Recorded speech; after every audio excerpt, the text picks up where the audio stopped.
Meet the goals of special education. Meeting special education goals is not difficult if the goals are written well. Here is a step-by-step plan on how to develop goals that are likely to be met.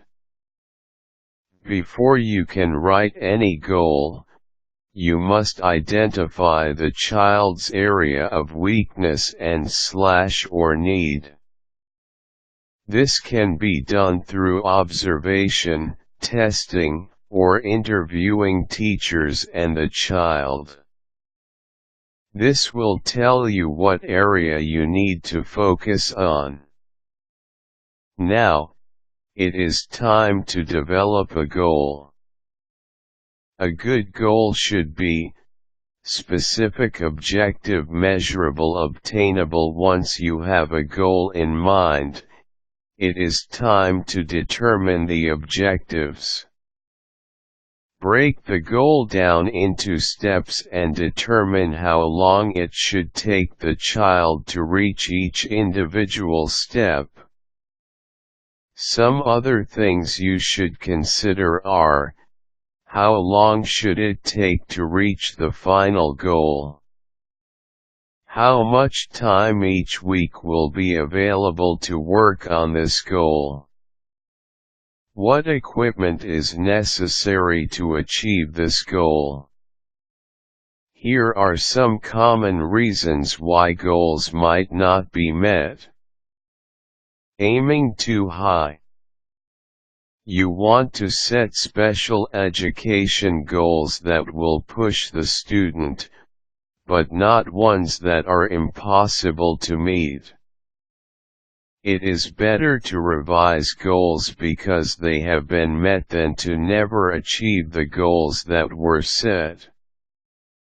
Writing special education goals that include emotional words such as enjoy, express pleasure, etc. It is almost impossible to make someone else feel something, especially enjoyment and pleasure. This goes back to setting goals that are objective. Writing abstract or unclear goals. Stating, "Johnny will read better" is not good. What is meant by better? How much better? A better goal would be Johnny will spend at least 60 minutes a week reading challenging materials.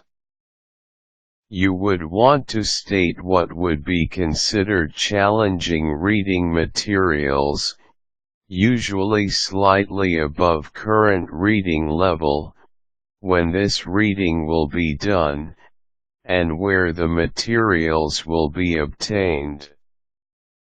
Failing to review and revise special education goals frequently. The more frequently you review the goals, the better chance you have at identifying a problem and revising goals if necessary.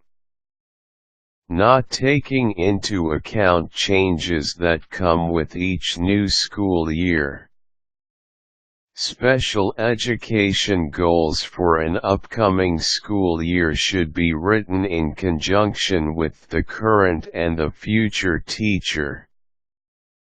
Unfortunately, the future teacher is not always available or known at Individualized Education Program (IEP) time. Taking the time to talk with potential teachers and understanding their limitations is key if you want to ensure that goals will be obtainable.